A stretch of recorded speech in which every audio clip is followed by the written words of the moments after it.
Hace 500 años, un irreconocible barco atracó en el puerto de Sevilla.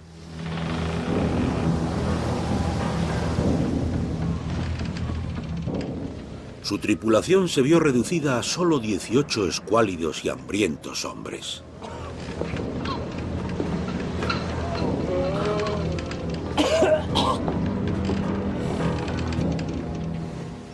Pero aquel barco acababa de finalizar un viaje de gran importancia. Cambió el curso de la historia y determinó el modo de vivir hasta hoy en día. Corría el año 1522 y el Victoria se había convertido en el primer barco que daba la vuelta al mundo.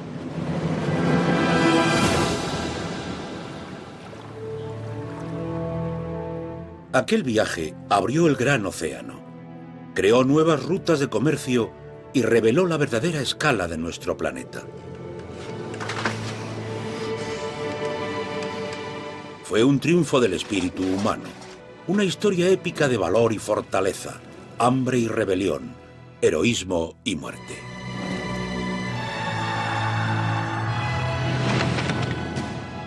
Y convirtió a un hombre, Fernando de Magallanes, en uno de los exploradores más famosos de la historia mundial. Pero tras la leyenda de ese gran viaje de descubrimiento se esconde otra historia.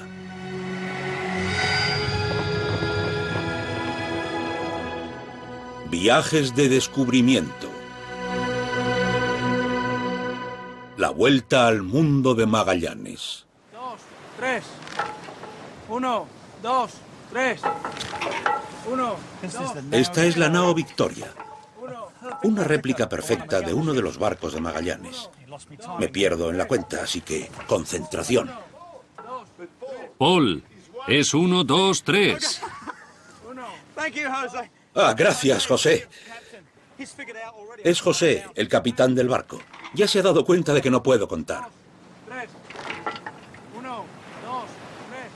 Casi 500 años después, esta réplica dará la vuelta al mundo para recordar uno de los desafíos más importantes de la historia marítima y a los hombres que participaron en aquel viaje.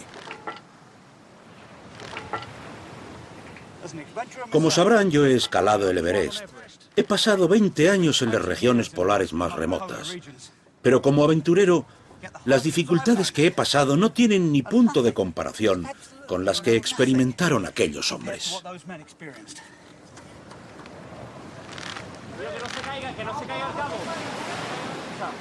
El viaje épico de Magallanes es legendario.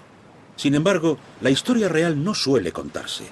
Él no pretendía circunnavegar el mundo, pero una serie de extraordinarios acontecimientos convirtieron a lo que iba a ser un ambicioso viaje en uno verdaderamente histórico.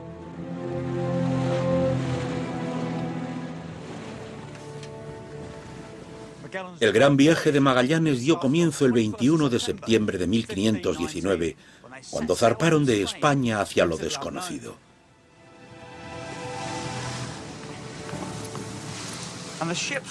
Y el cronista del viaje, Antonio Pigafetta, registró el momento.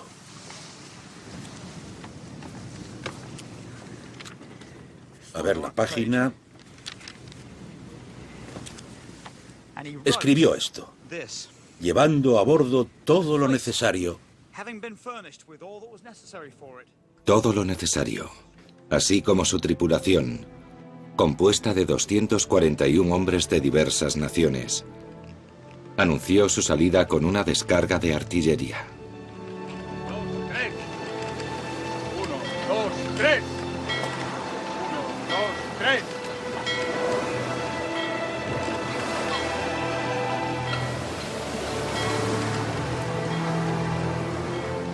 Para Magallanes, el capitán general, el viaje era la realización de un sueño que llevaba ideando 5 años.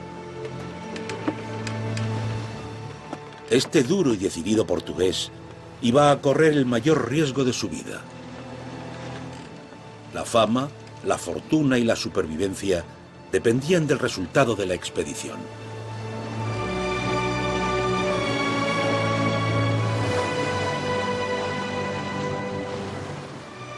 Entre los oficiales de la flota había un ambicioso capitán de barco llamado Juan Sebastián Elcano. Arriar las cebaderas. Este joven español iba a jugar un papel crucial en el épico viaje.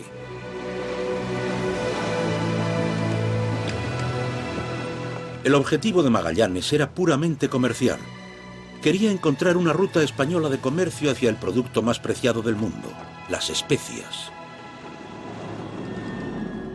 En el siglo XVI valían más que el oro, pero para España eran inalcanzables. En 1494, el Papa dividió el mundo entre los dos poderes marítimos más importantes. España poseía los derechos comerciales de la mitad oeste del mundo, mientras que Portugal controlaba el este, y por tanto, la única ruta conocida hacia las inimaginables riquezas de las Islas de las Especias, las actuales Molucas.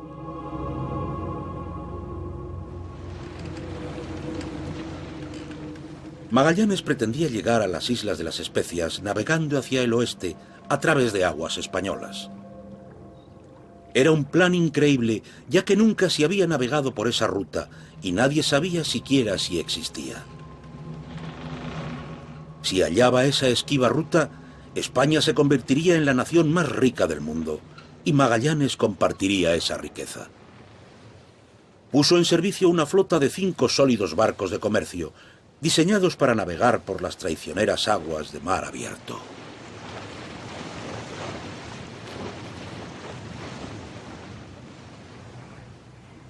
Paul, ¿estás seguro de que es la correcta? Yo creo que sí. Mira, pone 260 o casi.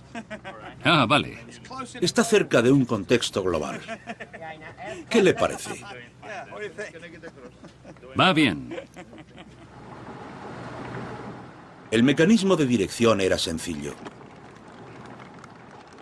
El timón iba unido a una rueda, unida a su vez a un largo eje de madera. Mantener el rumbo era cuestión de fuerza bruta. En este momento estoy siguiendo el rumbo, pero no es sencillo. En una embarcación moderna hay una retroalimentación entre el timón y la barra o la rueda. Esto se llama caña o brazo del timón, y no es fácil mantener el rumbo, incluso en condiciones favorables como ahora, pero ahora sigo el rumbo. El rumbo que Magallanes había planeado le llevaría hacia aguas desconocidas. Muchos pensaban que tal viaje era imposible. Les estaba hablando de Magallanes, de su flota y de su increíble viaje para conseguir las valiosas especias. Así que me gustaría hablar con usted para saber lo fácil o difícil que debió ser conseguirlas.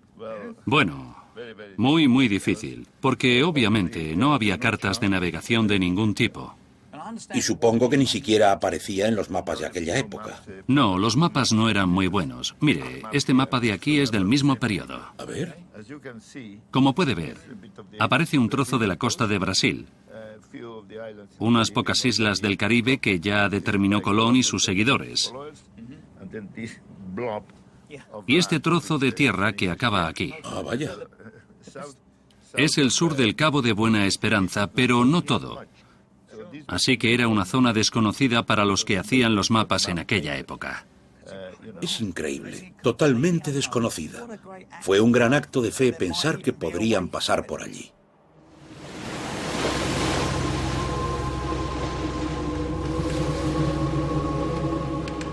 Realmente tuvieron mucha confianza, porque la gente sabía que la ruta propuesta por Magallanes quedaba totalmente bloqueada por el gran continente sudamericano.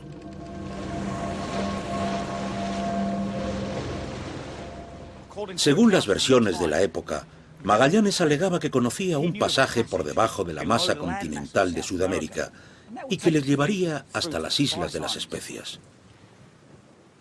Quizá lo sabía, o quizá no fue más que una apuesta arriesgadísima.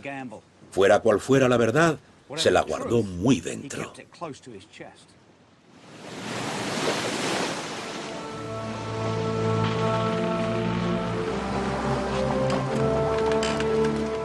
Magallanes nunca reveló la fuente de su confianza en la existencia de ese pasaje, pero probablemente fueran los rumores que abundaban en el reservado mundo de los navegantes del siglo XVI.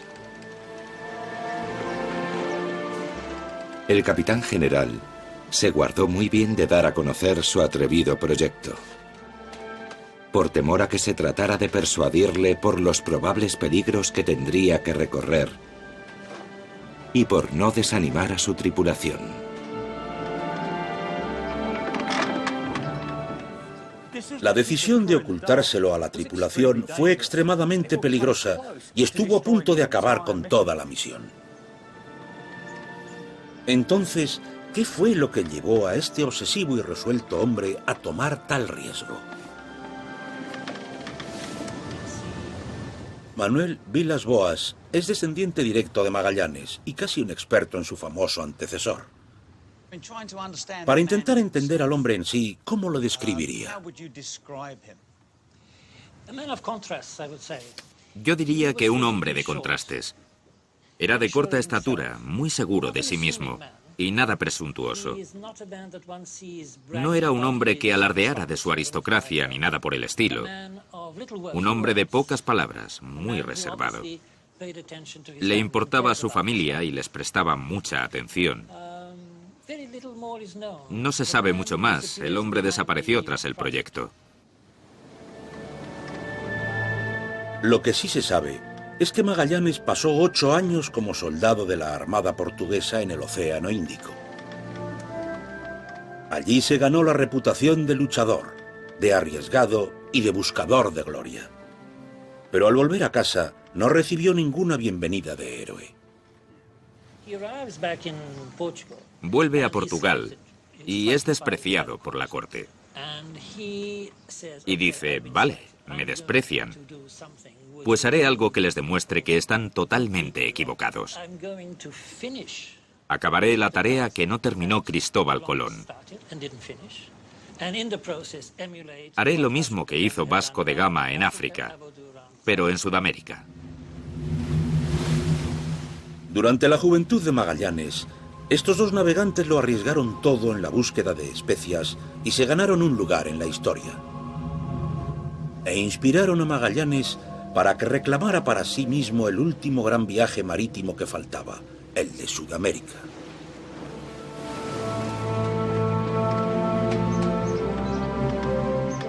Conseguir esa extraordinaria ambición se convirtió en su obsesión. Pero debía tener algunas dudas, ¿no? Sí, seguro. Los líderes de esa naturaleza y de tales expediciones son solitarios por definición. Hacen trabajos solitarios. No creo que dejara que nadie supiera que no estaba totalmente seguro de la existencia de aquel pasaje. Cuando por fin guió a la flota hacia el sur, era la primera vez que capitaneaba un barco. Su primer desafío fue el Atlántico, un océano que había acabado con numerosas vidas.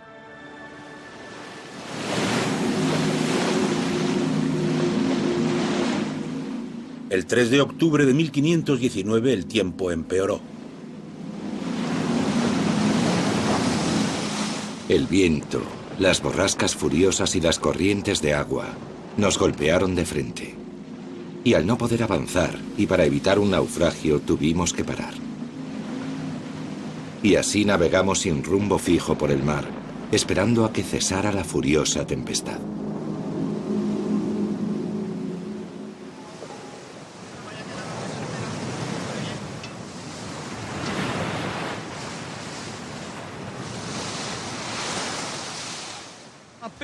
Yo he navegado con mal tiempo, pero siempre en un barco moderno. Y con la protección que existe hoy en día, como los teléfonos y las comunicaciones vía satélite, el GPS o incluso los faros de emergencia. Pulsamos un botón y enseguida conseguimos ayuda. Los barcos antiguos como este, los barcos de Magallanes, no tenían nada de eso. El sentido de riesgo debió de ser enorme.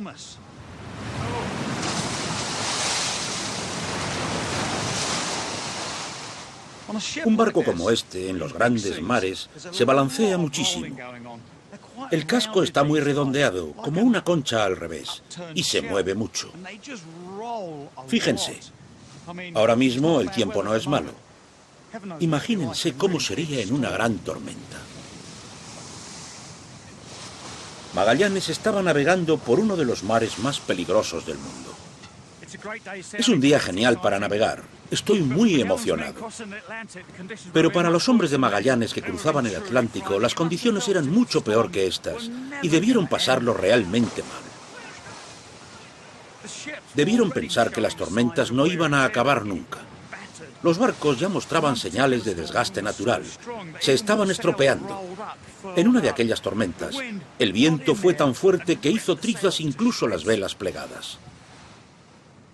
Por supuesto, Magallanes era un apasionado de aquel viaje. Era muy ambicioso.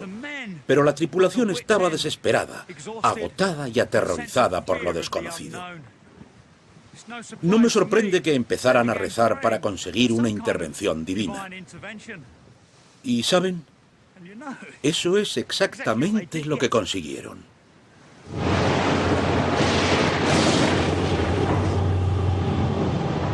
Durante aquellas tormentas, vimos frecuentemente el cuerpo santo de San Anselmo. Una noche muy oscura se nos apareció en forma de antorcha en la punta del palo mayor. Y permaneció allí más de 2 horas para consuelo de todos, pues llorábamos esperando la llegada de la muerte. Y cuando la sagrada luz iba a desaparecer, se hizo tan brillante ante nuestros ojos que durante más de 1/4 de hora caminamos ciegos, pidiendo clemencia. Este extraño y dramático fenómeno se conoce como el fuego de San Anselmo o San Telmo. Y yo he visto cómo este fenómeno devolvía a los barcos a través del Atlántico. He visto esa luz brillante en el mástil. Es sorprendente, aunque solo sea un pequeño destello, pero permanece durante más de 1 minuto. Lo que ocurre realmente es que en las grandes tormentas eléctricas las nubes se cargan negativamente. Al final, toda la tensión del voltaje asciende hasta unos 30.000 voltios por centímetro cuadrado y entonces se descargan de forma espectacular, desde la punta de los mástiles, y terminan en los trozos puntiagudos del barco. Cuando los hombres lo vieron, se dieron cuenta de que cuando pasaba se acababa la tormenta. Y es cierto, porque siempre ocurre hacia el final de una tormenta. Así que lógicamente pensaron, esto es una señal, una intervención divina.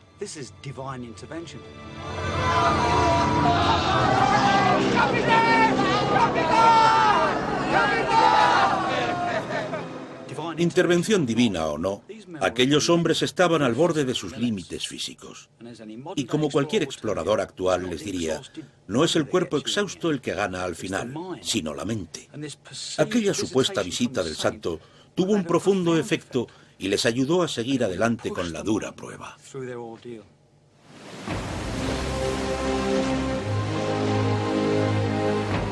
Casi 4 meses después de abandonar España, la maltrecha flota se acercó a la costa de Sudamérica.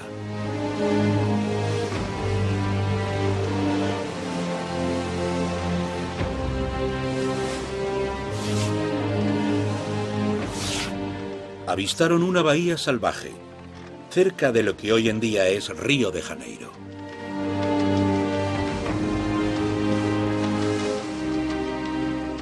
Desde allí siguieron la amplia costa hacia el sur. Y durante el viaje, Pigafetta registró cosas tan extrañas como maravillosas. Hay gran cantidad de loros.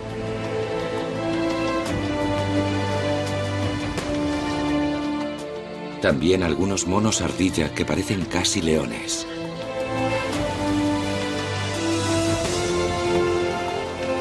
Y peces voladores, tantos que parecen formar una isla más del mar. Y hombres y mujeres que se pintan con fuego la cara y el cuerpo, y se comen la carne de sus enemigos. Finalmente llegaron al final del mundo conocido. 35 grados al sur de la costa de Sudamérica, donde ningún occidental había llegado nunca. Las pruebas indican que ahí fue donde Magallanes esperaba encontrar el pasaje. La costa se volvía afilada hacia el oeste y parecía que no había más tierra hacia el sur. Aquel lugar se llamaba formalmente Cabo de Santa María y se pensaba que desde allí había un pasaje hacia el Mar del Sur.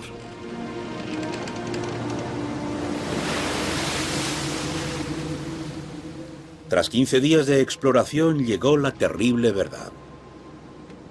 Aquel no era el legendario pasaje, sino una gigantesca ensenada que se extendía 300 kilómetros tierra adentro con 200 de ancho. Era el estuario del Río de la Plata.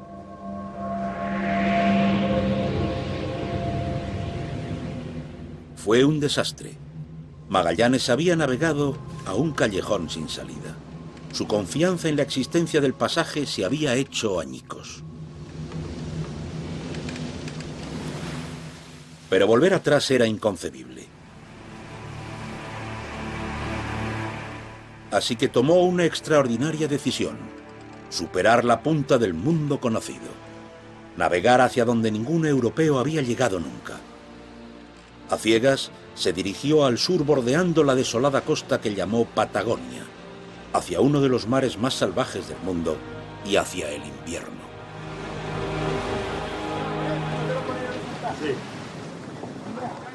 En la nao Victoria le pregunté a Enrique Barragán cómo debieron sentirse los hombres de Magallanes. Enrique. ¿Qué tal? Bien, ¿cuáles eran las condiciones aquí en cubierta? Bueno, ahora somos 20 personas. En aquella época eran 40 o 45. Así que había mucha gente. Y como sabrá, aquí tenemos camas para todos. Pero ellos no tenían. Así que tenían que dormir en la cubierta. ¿Aquí en la cubierta 45 personas? Sí. Y esto se balancea y llega a entrar agua en la cubierta. Imagínese cuando había tormenta o mal tiempo. El agua siempre entra en la cubierta, siempre está mojada. Así que imagínese lo duro que debía de ser para ellos. Vaya. Y estaba a punto de ser todavía más duro. Hay cientos o incluso miles de rutas posibles de paso.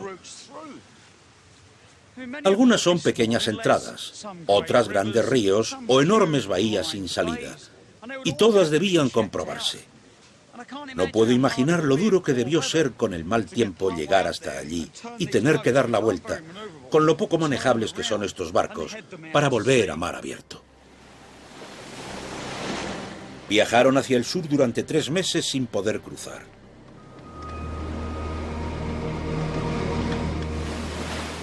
Las provisiones se iban agotando y los días se hacían más cortos.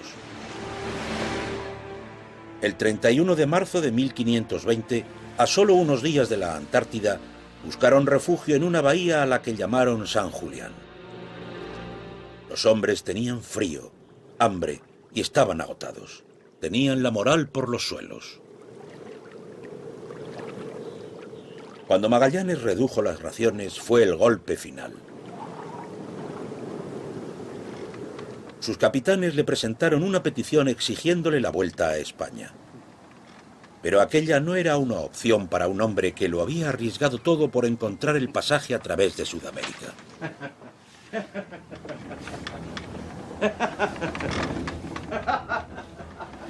Capitán. La expedición se encontraba en grave peligro. Magallanes ya no contaba con algunos de sus capitanes, y por tanto tampoco con sus hombres.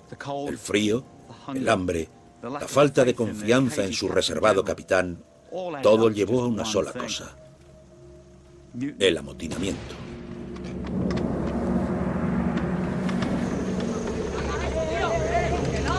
¡Compañeros! ¡Compañeros! ¡No! Uno de los cabecillas fue Gaspar de Quesada, capitán de la Concepción, que prometió a los hombres que volverían a España en cuanto quitaran de en medio a Magallanes. Magallanes estaba solo. Tenía que actuar de forma rápida. Caballeros.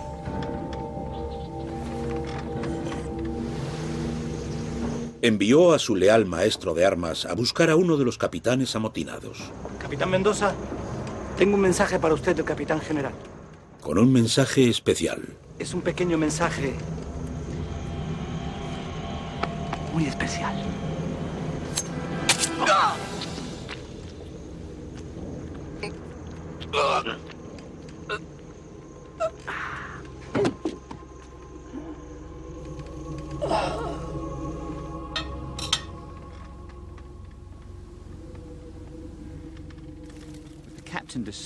Desprovista de líder, la tripulación pronto dejó de resistirse.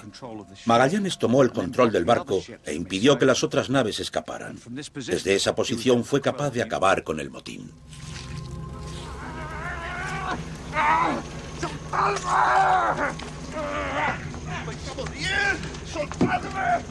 Pero tenía que reafirmar pronto su autoridad y de forma convincente.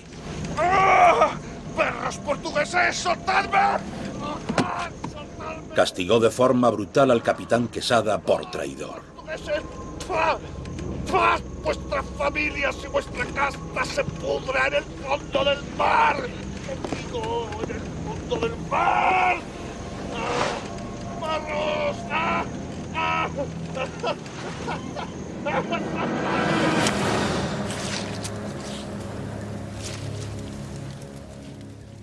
No había ninguna duda, el capitán general volvía a estar al mando.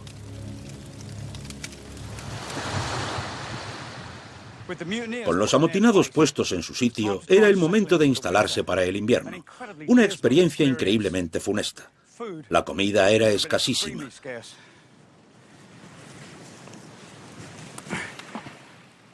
Yo sé lo que es la falta de comida en las expediciones. A mí me ha pasado.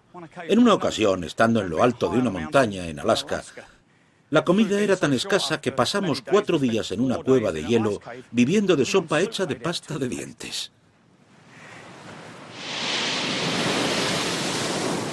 Las condiciones cada vez eran peores. Uno de los barcos, el Santiago, se hizo añicos contra las rocas. Pero nada parecía acabar con la obsesión de Magallanes.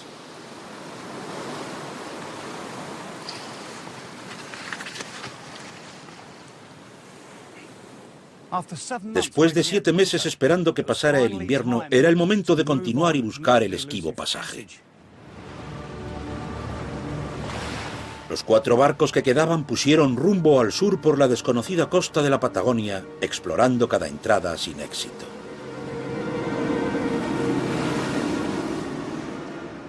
Finalmente, los hombres de Magallanes encontraron algo: ballenas. Aquello era una buena señal porque indicaba una posible ruta de migración hacia mar abierto, que era lo que todos esperaban.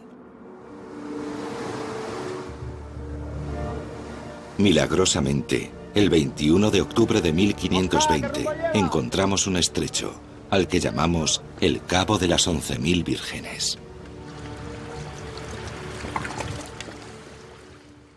Casi un año después, hallaron una entrada que se metía mucho hacia el interior. Y algo aún más emocionante. El agua era salada. Así que, de alguna manera, esa entrada debía estar conectada con otro mar. Esperando que aquel fuera por fin el camino hacia el este, toda la flota se adentró en él. En el extremo oeste había un estrecho pasaje que conducía a una bahía, y después otro pasaje más. Se dirigieron hacia los estrechos y lo que hallaron fue un extraordinario laberinto de islas y posibles callejones sin salida.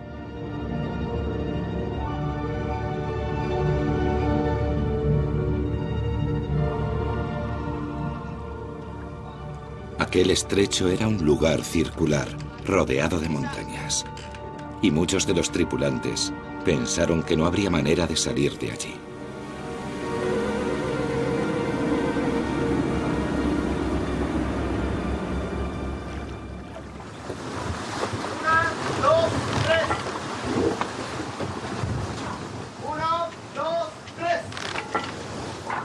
Mientras continuaba la interminable búsqueda, los hombres de Magallanes se iban convenciendo de que de nuevo no había esperanza.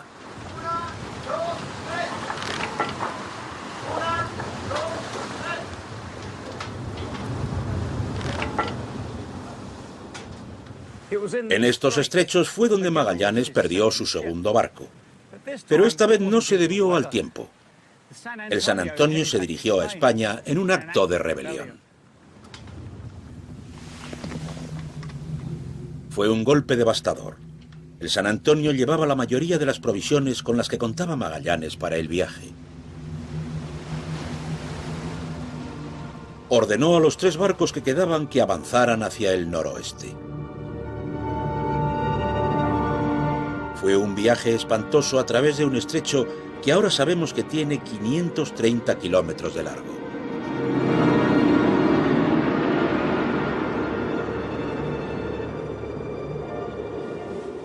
Pasaron 38 frustrantes días de búsqueda hasta que Magallanes recibió la noticia que había estado esperando.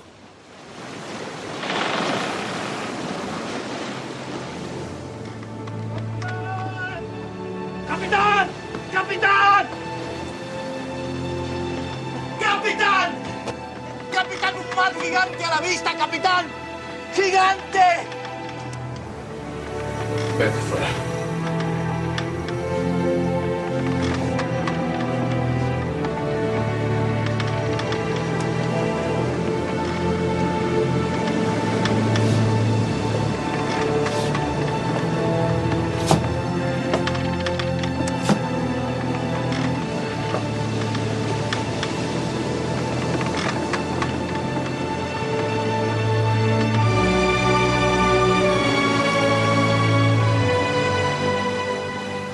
Vio ante él el mar abierto.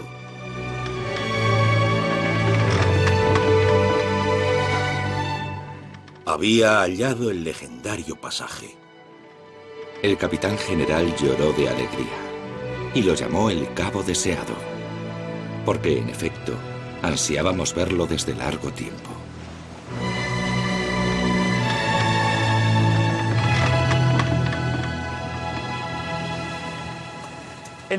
En aquel momento de orgullo, Magallanes sin duda debió darse cuenta de que estaba hombro con hombro con los grandes héroes de su infancia, Colón y Vasco de Gama.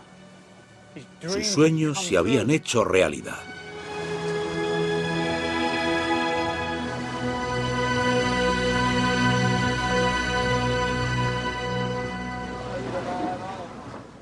Incluso en aquel momento de triunfo personal, Magallanes no sabía la relevancia histórica de su hallazgo. Durante 400 años, su ruta, el Estrecho de Magallanes, sería la mayor ruta de navegación a través del Pacífico, y solo fue superada cuando se inauguró el Canal de Panamá en 1914. Fue un descubrimiento asombroso, pero Magallanes y sus hombres esperaban que fuera el preludio de algo aún mayor. La ruta occidental hacia las riquezas de las Islas de las Especias. El 28 de noviembre de 1520, Magallanes dirigió la flota hacia el norte. El tiempo era tan bueno y el mar tan calmo que lo llamó el Pacífico, el mar tranquilo. El cielo era inmenso y el horizonte se extendía sin fin.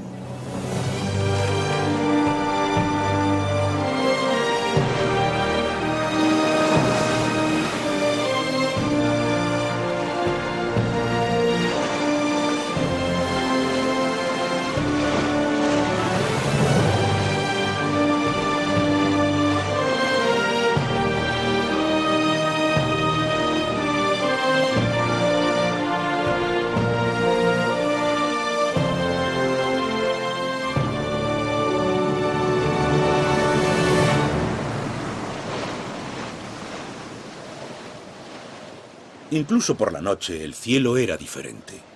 Aquellos marineros temerosos de Dios quedaron maravillados ante la Cruz del Sur. Hay varias estrellas pequeñas agrupadas formando 2 nubes. Y en el medio, 2 estrellas más, menos brillantes, que se mueven ligeramente. Casi 400 años después, se identificaron aquellos grupos de estrellas como 2 de las galaxias más cercanas a la Tierra. Las nubes de Magallanes han ayudado a los astrónomos a calcular la escala del universo y a presenciar la muerte de las estrellas.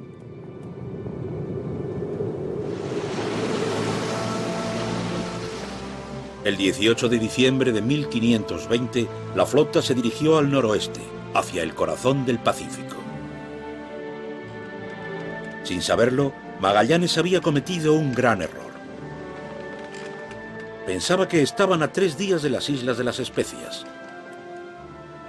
Pero para calcularlo, se basó en mapas del mundo conocido hasta entonces. Y aquellos mapas estaban basados en los trabajos del erudito del siglo II, Ptolomeo, que calculó que la circunferencia de la Tierra era de unos 29.000 kilómetros. El capitán general estaba a punto de descubrir que Ptolomeo se había dejado 11.000 kilómetros. Esa área que faltaba, el 28% de la circunferencia del mundo, es el Pacífico. Magallanes estaba llevando a sus hombres a un enorme y vacío océano.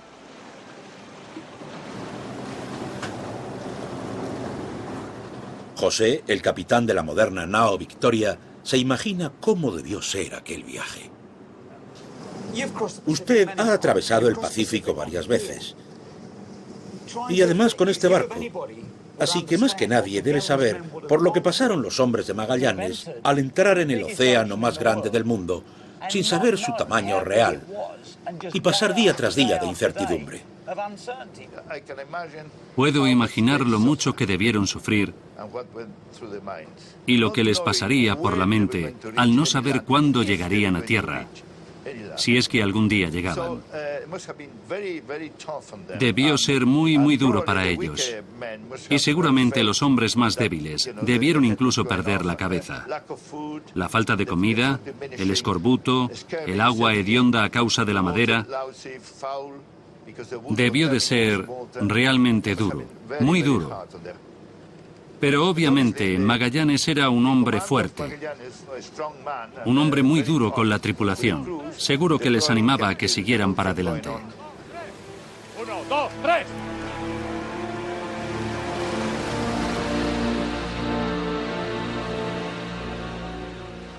Las semanas pasaban y la escuálida tripulación volvía a pasar hambre. Sus informes hacen perturbadora la lectura. Para no morir de hambre, llegamos a comer pedazos del cuero con que se había recubierto el palo mayor para impedir que la madera rozase las cuerdas. Las galletas que comíamos eran polvo mezclado con gusanos y tenían un hedor insoportable por estar empapadas en orina de rata. Y hasta las ratas, tan repugnantes al hombre, llegaron a ser un manjar tan caro que se pagaba cada una a medio ducado. Creo que nunca más un hombre se comprometerá a emprender un viaje como este.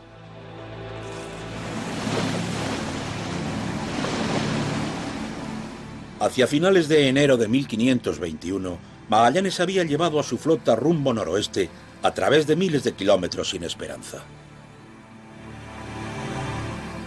No vimos tierra, tan solo 2 islas deshabitadas, donde solo había árboles y pájaros. Y no pudimos anclar, porque no encontramos el fondo. Meses después, sin ninguna tierra a la vista, incluso Magallanes debió dudar.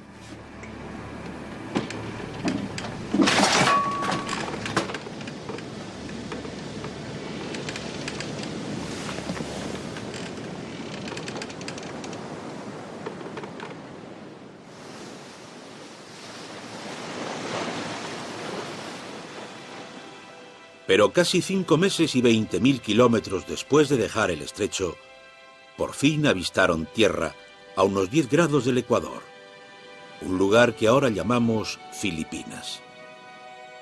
En una asombrosa hazaña de navegación, Magallanes había puesto a salvo a su flota. Ahora tan solo estaban a pocos días de las Islas de las Especias. Parecía que su riesgo iba a tener recompensa.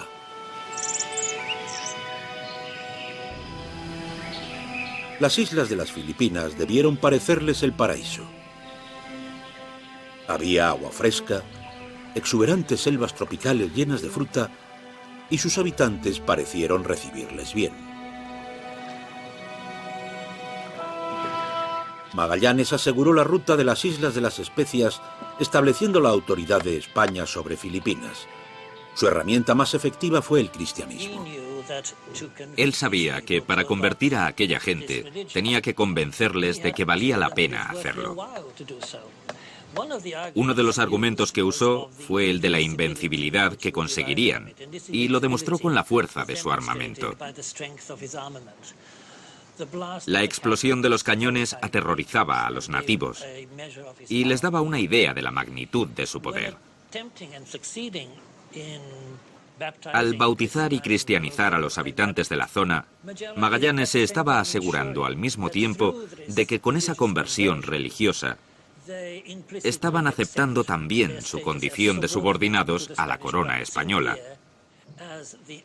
que entonces era el máximo símbolo de autoridad mundana y alcance religioso. Como un marco estructurado y estricto en el que vivir. Eso es. Seguir esas normas. Seguir esas normas, obedecer a esa gente, someterse a ellos para ser invencibles. Así que fue como una colonización.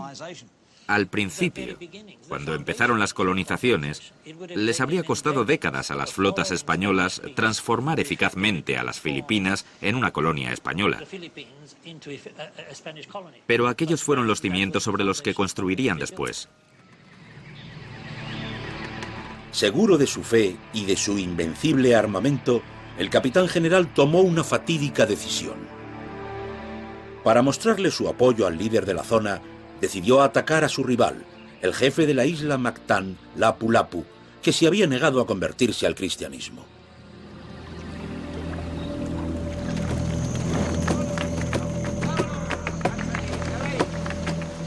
A bordo del Victoria, la noche antes del ataque, sus hombres se mostraban relajados y seguros.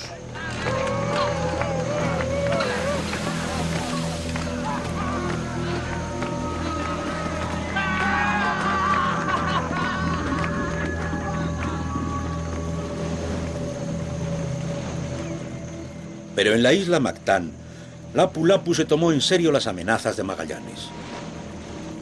Convocó a sus guerreros más feroces e invocó a los dioses de la guerra.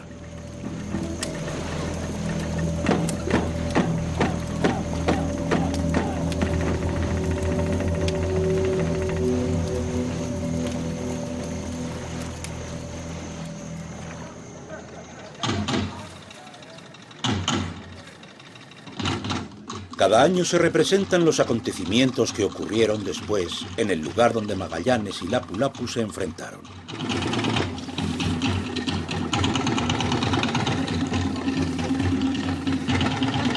Fue un choque de culturas y religión.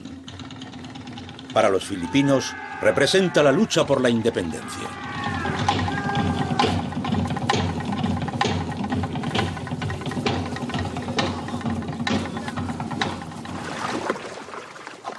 Antes de la batalla, Magallanes envió emisarios a través de estas calmadas aguas para intentar que Lapu-Lapu se sometiera al cristianismo y a las normas españolas.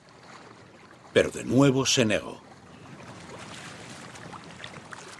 Y así, en la madrugada del 27 de abril de 1521, Magallanes y 50 de sus hombres llegaron a la playa de Mactán para luchar contra Lapu-Lapu y 1000 de sus hombres. A pesar de que les superaban en número, Magallanes estaba seguro de su victoria por la superioridad de las armas españolas y sus corazas. De hecho, estaba tan seguro de la victoria que prohibió a sus otros capitanes que se involucraran en la lucha. Pero aquello fue un error fatal. La marea estaba baja, así que tuvieron que dejar los barcos lejos de la costa. Magallanes y sus hombres llegaron agotados después de caminar casi 1 kilómetro por el agua. Y sus cañones estaban fuera del alcance.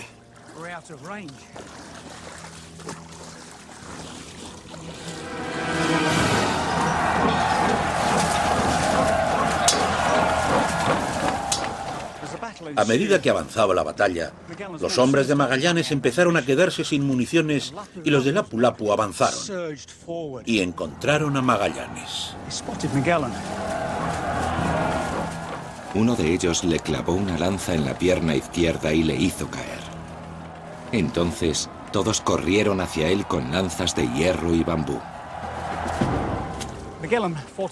Magallanes luchó ferozmente y aguantó durante mucho tiempo. Pero al final, totalmente superado en número, lo mataron salvajemente.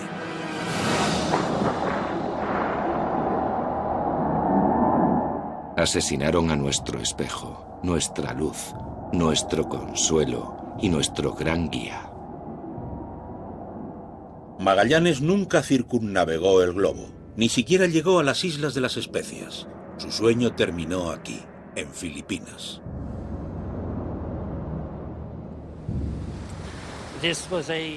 Aquello fue una gran tragedia que acabó con todo. Su sueño, su plan, su viaje. Todos los dramas de la navegación por los océanos acabaron aquí. Y de forma absoluta. ¿Y usted qué piensa? Si Magallanes hubiera ganado la batalla, ¿qué hubiera pasado con la expedición? Si no hubiera muerto y hubiera llegado a las Islas de las Especias, que estaban muy cerca, yo creo que habría vuelto por el mismo camino, por el Pacífico, ya que nadie lo había hecho nunca. Pero conociendo este océano, podría haber perdido toda su flota, y entonces no quedaría nada ni nadie de este épico viaje.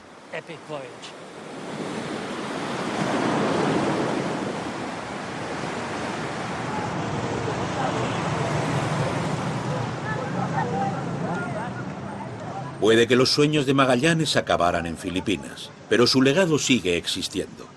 En este pequeño y polvoriento santuario aún puede verse la cruz que levantó cuando llegó esperanzado a estas islas. Es una de las reliquias más sagradas que existen en uno de los países más católicos del mundo. Podría haber sido la única reliquia del viaje de Magallanes si otro hombre no hubiera aprovechado la ocasión para llenarse de fama y fortuna.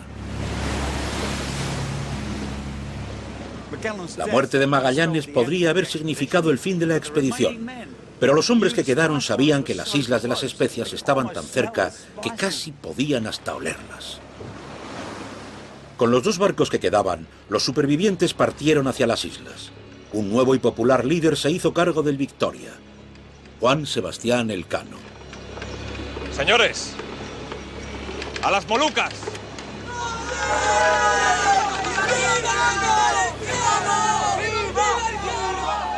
La historia le negaría su legítimo papel en esta épica hazaña.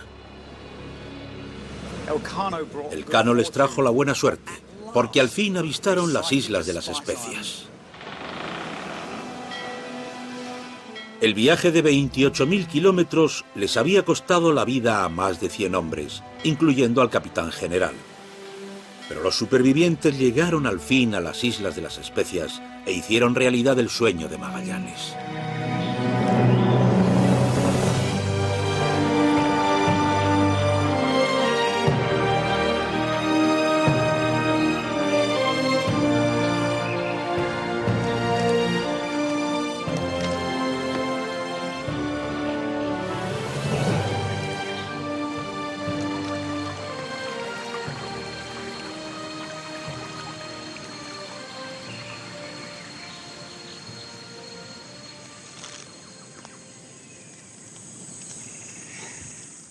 Esto es de lo que se trata, especias. Son clavos de olor, ¿verdad? Sí, son clavos, son las flores del árbol del clavo. No sabía que eran así. Sí, es que suelen estar más secas, como estas, mire. Huelen como la tarta de manzana de mi madre. Sí, son aromáticas. ¿Sabes, Augusto? Al tener esto en mi mano me parece increíble que aquellos hombres corrieran todo aquel riesgo, aquel dolor y aquel sufrimiento por algo que parece tan, no sé, normal. ¿Y cuánto hubieran valido? En dinero, me refiero. Bueno, en dinero sería un precio muy alto. Fíjese que un árbol solo puede producir unos 3 kilos de clavos. Después se tienen que secar, y los clavos secos serían muy caros. Y comparados con el oro, ¿cuánto sería? Bueno, valdrían más que el propio oro. Entonces, en dinero. Sí, en dinero. Valían más que el oro. Y una bolsa como esta te solucionaba toda la vida, ¿no? Sí. Visto así, ya no parecen tan normalitas.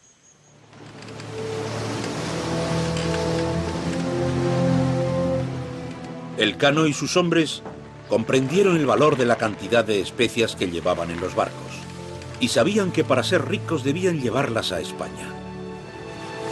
Los 2 barcos que quedaban tenían que tomar una decisión: volver por donde habían venido o continuar por el oeste arriesgándose a caer en aguas enemigas. ¡Oscar! ¡Arriar la cebadera! Unos decidieron ir al este y los otros al oeste. El Trinidad se dirigió al este por el Pacífico. Pero no había avanzado mucho cuando cayó en manos portuguesas. Confiscaron la preciada carga, quemaron el barco y encarcelaron a la tripulación.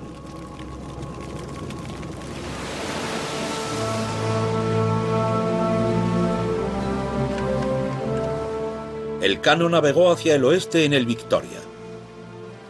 España estaba a unos 20.000 kilómetros y toda la ruta se encontraba bajo influencia portuguesa. ¡Arriad cebadera! Para evitar la captura, navegó grandes tramos por aguas inexploradas.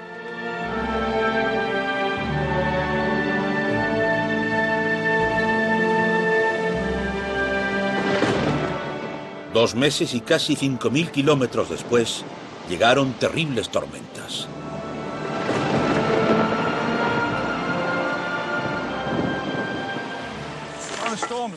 Las tormentas con las que se toparon aquellos hombres fueron tan poderosas que incluso rompieron este mástil. Y como todo lo que se rompía en el barco, tenían que repararlo con lo que tenían en el mar. Pero no solo eso. Elcano y sus hombres empezaron a quedarse sin raciones de nuevo. No puedo ni imaginar lo que fue trabajar en un barco como este, que necesita tanto trabajo manual, y no tener energías.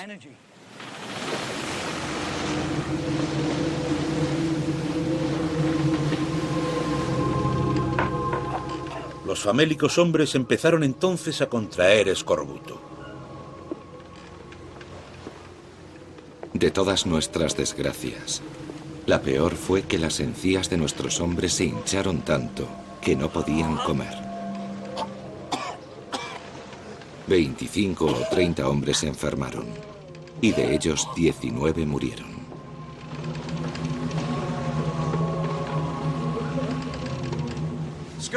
El escorbuto lo provoca la falta de vitamina C. Y ahí está la ironía. La tripulación viajaba encima de un cargamento de clavos, y lo que no sabían es que contienen vitamina C, y que podrían haberse salvado. Mientras el barco se dirigía a España, más de la mitad de los hombres murieron a causa del escorbuto y del hambre.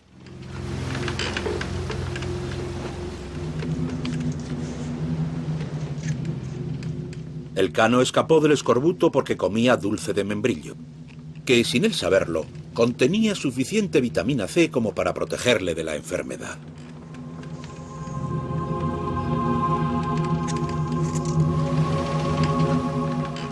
Posiblemente fue lo que permitió a Pigafetta seguir escribiendo su diario. Y sin él, nunca hubiéramos sabido de la gran proeza de navegación de Elcano. Dirigió el Victoria hacia España a través de grandes océanos, pasando por el Cabo de Buena Esperanza y las islas de Cabo Verde. De los 241 hombres que iniciaron el viaje, solo un puñado volvió con él. Sobrevivieron para contar la extraordinaria historia del navegante español que acabó el viaje que Magallanes empezó 3 años antes. Pigafetta.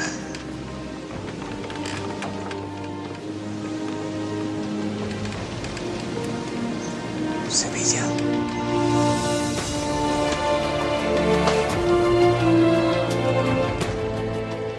El lunes 8 de septiembre de 1522, echamos anclas cerca del puerto de Sevilla. Y solo quedábamos 18 hombres, enfermos la mayor parte, de los 60 que dejamos las Molucas. El Victoria se convirtió en el primer barco que daba la vuelta al mundo. Había convertido lo que hasta entonces era solo teoría en un hecho irrefutable. La Tierra era redonda.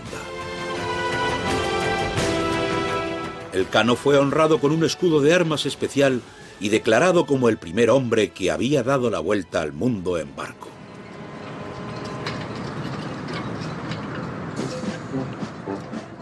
5 siglos después, navegar alrededor del mundo aún se considera un logro extraordinario.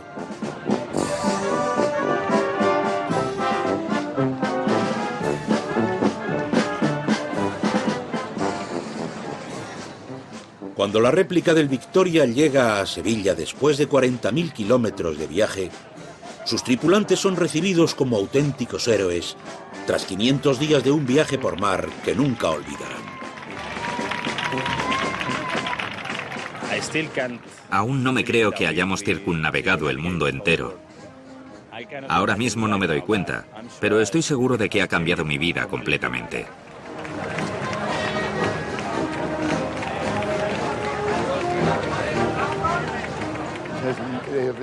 Se ha hecho realidad mi mayor sueño.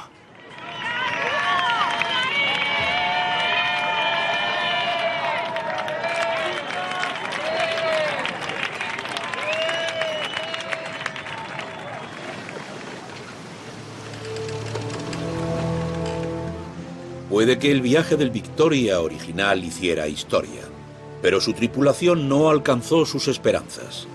No vieron nunca su fortuna. El cargamento de especias se vendió y con lo recaudado, el rey de España cubrió la pérdida de la flota. La corte española rechazó al cronista Pigafetta y le devolvió a su Italia nativa.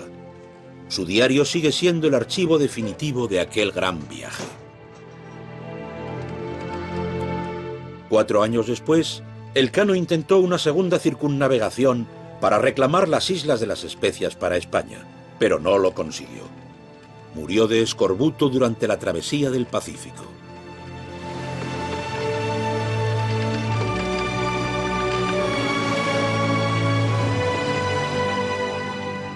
Igual que para el mismo Fernando de Magallanes, aunque nunca completara el viaje, el pensamiento popular es que él fue la primera persona en dar la vuelta al mundo.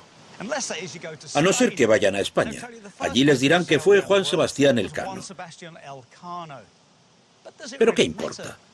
Después de todo, ambos fueron grandes hombres. Magallanes tuvo lo que hacía falta para idear un viaje tan atrevido y lo llevó a cabo. Y Elcano tuvo la fuerza y la tenacidad para terminarlo. Tanto ellos como los hombres con los que navegaron compartieron uno de los viajes de descubrimiento más importantes. El viaje que definiría la forma y tamaño de nuestra Tierra y sus océanos, y que cambiaría el paisaje geográfico, espiritual y político para siempre.